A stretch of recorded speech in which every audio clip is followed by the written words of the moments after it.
Bismillahirrahmanirrahim. Welcome to Cohort Publishers. We are redefining the geography of education through digital resources for conceptual learning. Dear students, I am your computer science teacher and my name is Hassan Ali. Students, we are studying Cohort Computer Science for grade 7 and the title of unit number 5 is Programming. Students, in this video lecture, we will solve the exercise of chapter number 5. Question number 1 is answer the following questions. Students, question number 1 is how is information stored on computer? The computer processor does not understand any language like English or Urdu. It only understands instruction for any task. To give instructions to the computer, we needed a language which human beings and a computer both could understand. For this, the programmers made machine language.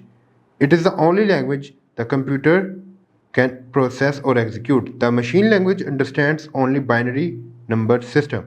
So the computer understands only zeros and ones. One refers to on or true, while zero refers to off or false. All the data inside computer is transmitted as a series of electrical signals that are either on 1 or off 0. Therefore, in order to process any kind of data, including text, images, and sound, it must be converted into binary form. If the data is not converted in binary, a series of ones and zeros, the computer will not understand it or be able to process it. Question number 2 is students, convert the following decimal numbers to binary numbers. इसमें हमें कुछ number दिए होंगे, हमने उसको binary में change करना है. First one is 41. तो स्टूडेंट्स आपको पता है, आपको ये स्टेप्स पढ़ाए गए हैं कि किसी नंबर को कैसे बाइनरी में चेंज किया जाता है. बाइनरी की बेस क्योंकि 2 होती है तो हम उस नंबर को 2 से डिवाइड करेंगे और रिमाइंडर्स को साथ लिखते जाएंगे. तो शुरू करते हैं. 41 को जब हमने 2 से डिवाइड किया तो रिमाइंडर आया 1, वो हमने साइड पे लिख दिया. 20 को जब 2 से डिवाइड किया तो आंसर 10 आया और इसका रिमाइंडर 0. 10 को जब हम 2 से डिवाइड करेंगे तो आंसर 5 आएगा, रिमाइंडर अगेन 0 आएगा. जब 5 को 2 से डिवाइड करेंगे तो आंसर तो 2 आएगा लेकिन रिमाइंडर 1 बचेगा. और जब 2 को 2 से डिवाइड करेंगे तो आंसर 1 आएगा और रिमाइंडर 0. और स्टूडेंट्स आपको पता है कि बाइनरी का answer from bottom to top लिखते हैं. तो 41 is equals to 101,001 with base 2. 88, question number B 88 को जब हम 2 से डिवाइड करेंगे तो आंसर आएगा 44 विद रिमाइंडर 0. 44 को अगेन 2 से डिवाइड किया तो रिमाइंडर 0. 22 को जब हम 2 से डिवाइड करेंगे तो आंसर आएगा 11 विद रिमाइंडर 0. 11 को जब 2 से डिवाइड करेंगे तो answer will be 5 and the remainder will be 1. 5 को जब 2 से डिवाइड करेंगे तो आंसर आएगा 2 और रिमाइंडर 1. और जब 2 को 2 से डिवाइड करेंगे तो आंसर 1 और remainder 0. Again bottom to top answer लिखेंगे. Then 88 is equals to 10,000 with base 2. Students question number C and D आपकी स्क्रीन पर शो हो रहे हैं, इनको भी सॉल्व करें क्योंकि तरीका इन सबको सॉल्व करने का यही है. Question number 3 is convert the following binary numbers to decimal numbers. अब हमने क्या करना है, हमें बाइनरी नंबर्स दिए गए हैं, हमने उसको वापस चेंज करना है डेसिमल में. Question number A is 1001. तो स्टूडेंट्स इसको डेसिमल में चेंज करके देखते हैं कि हमारे पास कौन सा नंबर बनता है.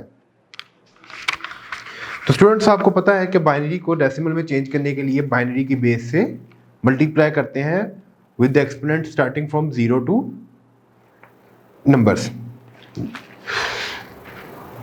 1001 is equals to 1 into 2 plus 0 into 2 plus 0 into 2 plus 1 into 2 and exponent will be 0, 1, 2 and 3. 2 raised to power 0 is equals to 1, 2 raised to power 1 is equals to 1, 2 raised to power 2 यानी कि 2 का square is equals to 4 and 2 का cube होता है students 8. तो 1 into 8 is 8, 0 into 4 is equals to 4, 0 into 2 is equals to 0 and 1 into 1 is equals to 1. तो 8 plus 0 plus 0 plus 1 is equals to 9. Question number B है students 1 1 0 0. Again 1 into 2 plus 1 into 2 plus 0 into 1 plus 0 into 2. हम experiment देना शुरू करेंगे 0, 1, 2 and 3. Again 2 raised to power 0 is 1, 2 raised to power 1 is equals to 2, 2 raised to power 2 is equals to 4 and 2 cube is 8. 1 into 8 plus is equals to 8, 1 into 4 is equals to 4 and 0 into 2 is equals to 0 plus 0 into 1 is equals to 1. तो 8 plus 4 plus 0 plus 0 is equals to 12. तो students question number सी और D भी आपकी screen पर show हो रहे हैं जो कि बिल्कुल इसी तरीके से सॉल्व होंगे. आगे चलते हैं students. Question number 4 is what is the difference in visual outcome of move and glide commands. Difference is given below. Move.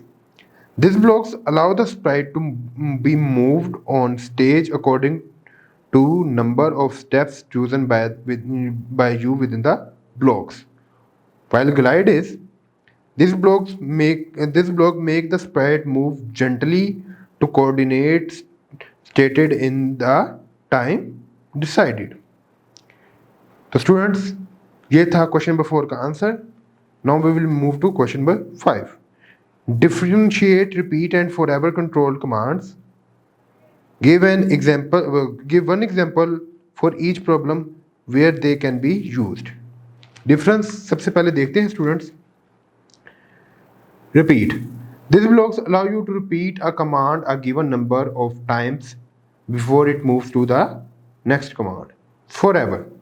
These blocks allow you to keep a command going through the game. Question number 6 is write down the function of following commands if used with any sprite.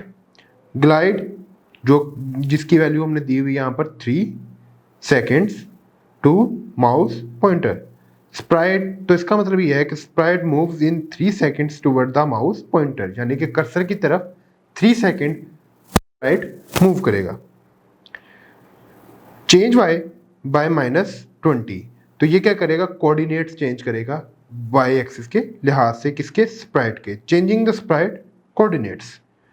Question number 7 is what will the following two sets of codes do when flag is pressed.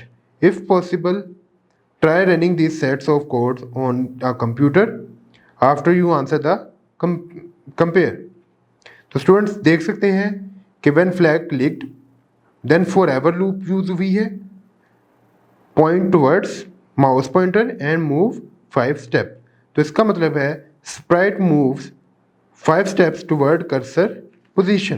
Next है students when flag is clicked यानी कि start button is clicked forever point towards mouse pointer. तो इसका मतलब ये है sprite moves towards cursor position यानी कि कर्सर की जो पोजीशन होगी स्प्राइट उसकी तरफ मूव कर जाएगा on the stage. Question number 8 is which of the following can be used to start a set of codes tick which are appropriate. तो स्टूडेंट्स सबसे पहले हमें पता है कि स्टार्ट का जो फ्लैग का जो सिंबल है वो तो यूज ही स्टार्ट के लिए होता है. Be wait 10 seconds. ये स्टूडेंट्स इस्तेमाल नहीं होगा क्योंकि वेट तभी किया जाता है जब कोई चीज़ स्टार्ट हुई हो. Go to random position. Students अगर प्रोग्राम स्टार्ट ही नहीं होगा तो कोई भी चीज़ रैंडम पोजीशन पर कैसे जा सकती है. D is when the Sprite clicked. इससे स्टूडेंट्स कोई भी प्रोग्राम स्टार्ट हो सकता है कि हमने शर्त रख दी है जब स्प्राइट पे क्लिक किया जाएगा तभी चीज़ मूव करेगी. व्हेन स्पेस बार प्रेस्ड यानी कि जब हम स्पेस बार को प्रेस करेंगे तभी कोई चीज़ मूव होना स्टार्ट होगी. तो इससे भी प्रोग्राम स्टार्ट हो सकता है. Point towards mouse pointer. तो स्टूडेंट्स जब प्रोग्राम शुरू होगा तभी कोई चीज़ माउस की तरफ पॉइंट करेगी. What is the difference between the following two commands from motion category. change by y by 10, set y to 10. Here you change the sprite coordinates along x-axis or on its y-axis depending on which block you select. Last question, students. Label the appropriate areas of the picture below using the given words: stage, sprite, programming area, block palette, flag, and sprite properties. So students, hopefully you have find this video interesting. We will see you in the next video. Take care. Allah Hafiz.